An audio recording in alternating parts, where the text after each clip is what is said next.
Yo, what up? This is your girl Chanel West Coast, and you're watching Shots Fired.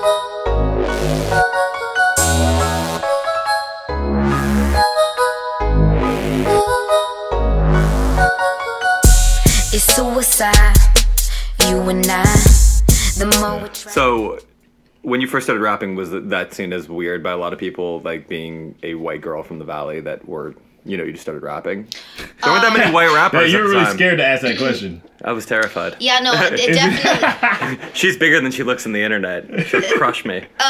No, yeah, it was definitely weird to a lot of people, especially because back then nobody was doing it. Back then, let's put a year on back then.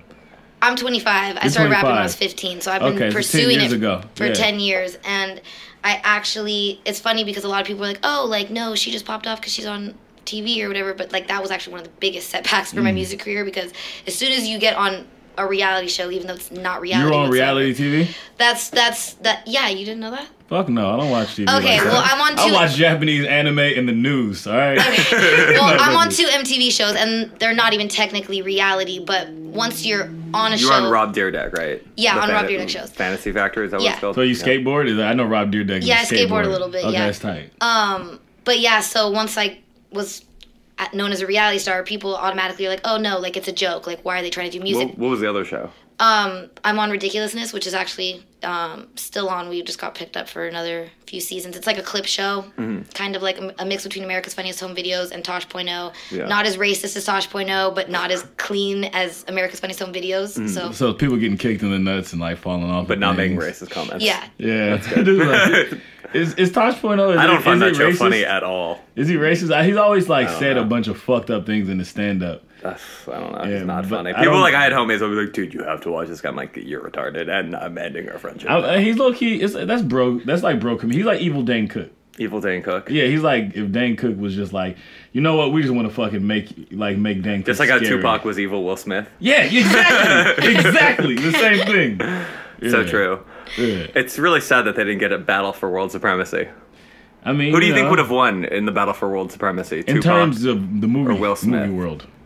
Wait, who between Tupac and Will Smith? We all know who'd won music-wise. Will? Yeah, well, the millennium is we're still 14 years into the millennium, so. I'm still getting that's a tough one. I think if Tupac lived, because Tupac was a great actor too, so. Yeah. But I think Tupac musically was on another level than Will Smith. Acting-wise, I think he's on another level. I always say, like, you know, I think you said I think last Will Smith time, is a really good actor. Fucking Training Day. Like, let's say you would have played fucking Denzel's Yeah, Tupac character. would have been Denzel in Training Day, I think. That'd been so fucking hard, dude. He played good cops. Tupac? Yeah, he's in that buddy cop movie. Or with Tim Roth. Yeah, Gridlocked. Gridlocked. I liked it. Yeah. Yeah. And wasn't he in gang related as well? Pretty sure he was. Yeah, he was. Good soundtrack. Anyways, not that great, but so you were rapping before this, and like what did you do did you start the show, the Rob Dyrdek show, right after high school, or? Yeah, basically. Well, when I left Taft High School in 10th grade, and I started doing homeschool and working because I wanted to get a car and have nicer clothes, and my mom was broke. Same single broke mom shit, yeah? Yeah, so I wanted to work and make money, and like I wanted to start pursuing music, so I was working full time and like still going to school, and I started rapping, and then basically one day out of nowhere, not out of nowhere, a lot of things have happened like along the road, but a very good friend of mine who's actually the first producer I worked with ended up passing away. Him and my best friend were shot and killed, and then when that happened, I kind of was like, it was like a wake-up call, like to get on my grind. And so I quit my job, and I just would like sit on MySpace every day adding people like, yo, check out my music, little white girl rapper.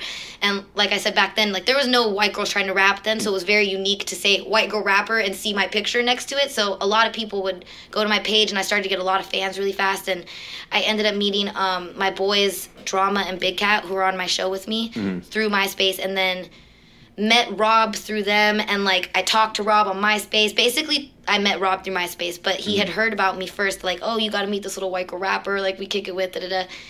And when I met him, I remember he like kept laughing at me, and I was like, I don't know, am I really funny? I don't know what I'm doing that's so funny. He was just high. What the fuck? Am I funny? Yeah, you see something funny? Like, so I guess he thought I was entertaining. And yeah, do I look like a clown to you? Yeah, so he asked me to be on his show, and that's how I got on the show, and then I've just stayed. Were you the receptionist on the show, or? Yeah, I was a fake receptionist. A fake receptionist. Yeah. So you're saying reality TV is all a lie? Yeah, well, it's not like reality TV. It's like, it's so hard to explain because our show is just a different type of show than any show. There's no show like Fantasy Factory. So it's real in the sense where the Fantasy Factory is a real place. Yeah, I've been there, actually. Yeah, and like Rob has all his businesses and like he ties in a lot of his businesses like into episodes and does that. But all the like crazy funny stuff we do and everything, like obviously they think it out. They like plan out everything. Everything's plot, and like there's a lot of times where it's like, okay, do this in the scene, and you have to like basically do what the producer tells you to do. And like, you know, I wasn't a real receptionist, so every time you see me acting as a receptionist, I'm technically acting. But people don't know that, so I get a lot of people being like, bitch, you're not a rapper, go back to being a receptionist. I'm like, no way, I can't hide the way I feel. I need to find a way to know what is and isn't real. I vow that today things are no longer great. You are gonna have to pay for all the love you gave away. You're a fucking liar, but still you are desire.